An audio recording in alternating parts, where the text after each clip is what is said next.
سمرقند آ گئے. ایک سیدوں کا خاندان بھی آیا, ایک ایسی خاتون بھی آئی جس کے ساتھ 3 بیٹیاں تھیں, بیٹا بھی کوئی نہیں, خاوند فوت ہو گیا.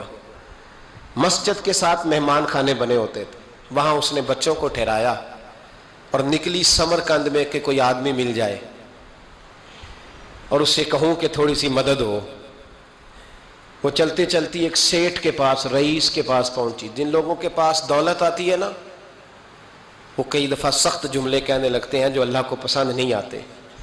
وہ سیٹھ کے پاس گئی تو جا کے کہنے لگی میں غریب ہوں, پریشان ہوں, بلخ میں قحط ہے, سارا زمانہ جانتا ہے, تو میں اس لیے سمرقند آئی ہوں, بیٹیوں کا ساتھ ہے, نہ رہنے کو جگہ ہے, نہ کھانے کو روٹی ہے, نہ پہننے کو کپڑا ہے, مہربانی کر تھوڑی مدد کر. کہنے لگا ہو کون؟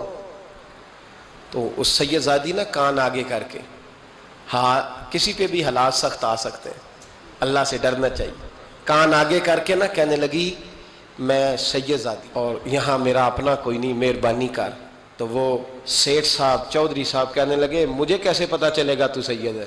تو سیدزادی نے اپنا پلو کھولا اور اپنے آنسو دونوں آنکھوں سے صاف کیے, تو کہنے لگی اللہ تیرا بھلا کرے, میں ثابت نہیں کر سکتی کہ میں حضور کا خاندان, میرے پاس کوئی دلیل نہیں, میں نہیں بتا سکتی. چل ٹھیک ہے, چلی گئی. کسی نے بتایا کہ یہاں ایک یہودی بھی رہتا ہے, وہ بڑا سخی ہے, یا آتش پرست ہے, یا پارسی ہے کافر غیر, سخی بڑا ہے. اس کے پاس گئی, بیٹھی رہی, لوگ بیٹھے تھے, جب چلے گئے تو قریب گئی, کہنے لگی مجبور ہوں, پریشان ہوں, غریب نہیں ہوں. کہنے لگا بی بی تجھے کبھی دیکھا نہیں, سمرقند کی اتنی آبادی نہیں, میں سارے شہر, تو کون ہے؟ تو کہنے لگی تعارف نہ ہی پوچھے تو اچھا ہے. اس نے کہا چلو اگر پتہ چل جائے تو. کہنے لگی میں مسلمانوں کے نبی کی اولاد ہوں. مسلمانوں. اس نے کہا پیغمبر خدا کی اولاد. اٹھ کے کھڑا ہو گیا, بی بی کو ساتھ لیا, گھر گیا.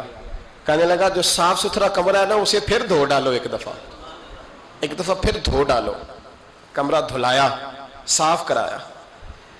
پھر کہنے لگا بی بی میرے برتن زیادہ صاف ستھرے نہیں, میں نئے نہ خرید کے لا دوں. پھر نئے برتن لایا.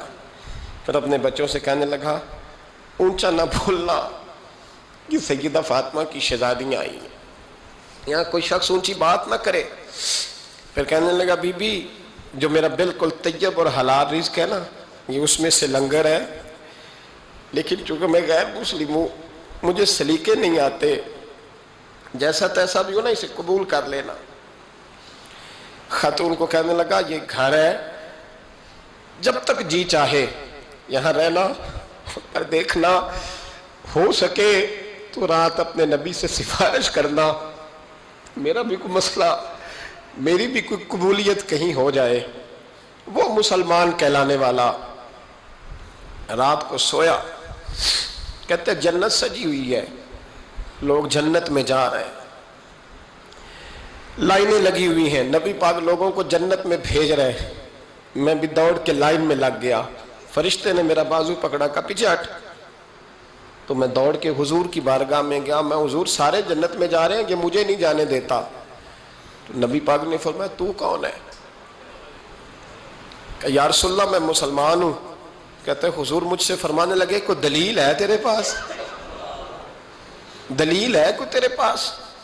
میں چپ کر گیا. فرمایا میری بیٹی تیرے دروازے پر آ ہی گئی تھی تو دلیلیں پوچھنے لگ گیا تھا.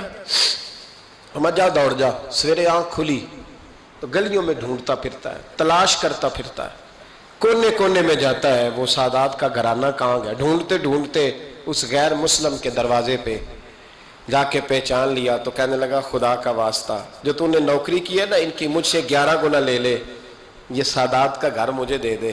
تو کہنے لگا کل تو آتا تو شاید بات اور ہوتی, آج بات اور ہے. اس نے کہا مہربانی کر. کہا نہیں کل تو آتا تو معاملہ اور تھا, آج معاملہ آج اور ہے, رنگ بدل گیا ہے, حالات تبدیل ہو گئے ہیں, اب تو دیکھ داکھ کے آیا, جا دوڑ جا. کہنے لگا نہیں مہربانی کر, دے دے.